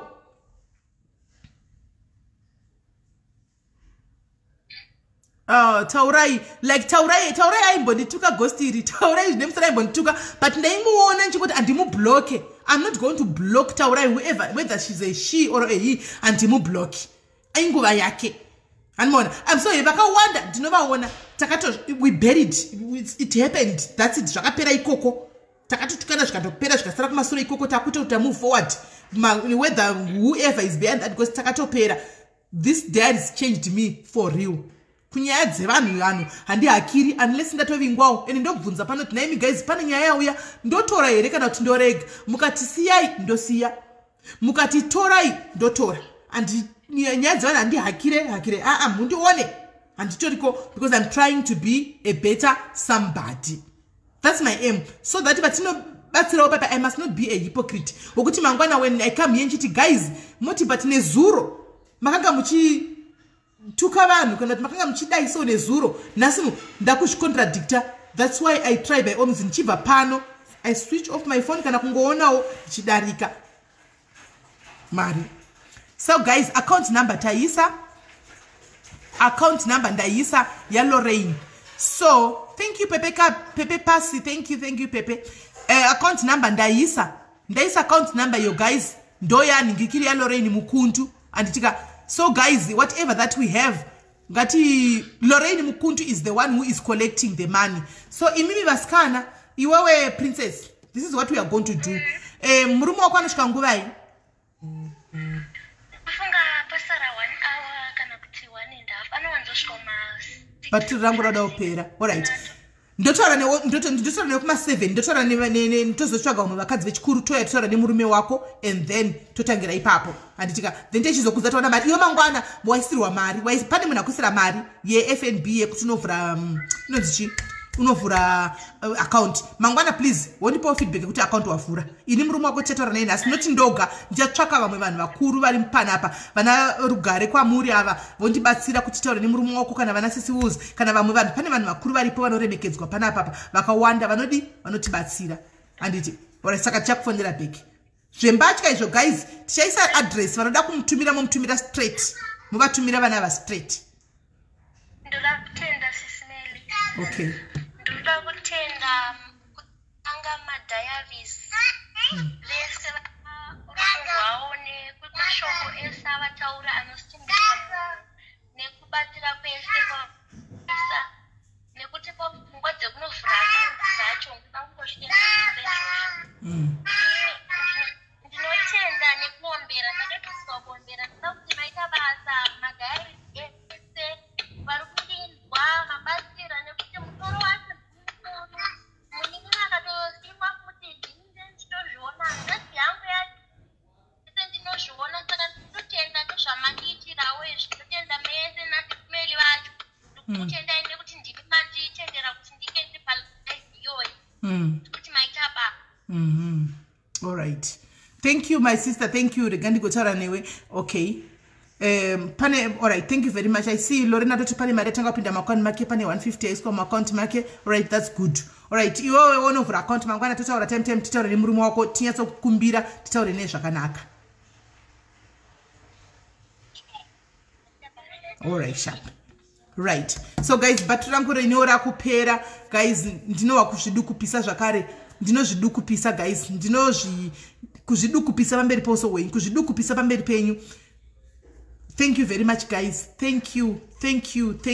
I don't know these kids andivazivi vana ava. They just reached out to me nezuro tikataura vachitoinsista toda kuenda palive ndikati andiite malive nemusi weTuesday zvikanzi tokumbirawo Sis Melly todangoshiyawo nyaya ende ivava vana kuti vada kukumbira mari no vaiti vari kuda kukumbira kubatsirwa nenyaya yegwana mai vavo nekuti vashe nyaya yavo kuti hanzi nokuti vanhu vakuru tinovaona zvanenge vachiita kumafacebook isusu sevana hedu kuti vambozivawo matambudziko atinawo vanenge vachicomplaina vambonzwawo matambudziko edu vaziva kuti matambudziko avo vari nani but onai zvaita Mwari in the midst of vari kungoti vari kusheya nyaya dzavo kuti tikombeye matambudziko edu neyavo isusu chichazoitika vawana donation anditi vawana kutangawo something ndo zvinoita Mwari saka Mwari guys mazvitenyu Mwari wakuitirai zvakanaka God bless you vandichakumbirawo kuti tizoti time kuinbox titaure nemurume wacho please movepo antika makamirirawo tozotaura navo tozopa feedback kumadiaries edu mamwe ende zvakare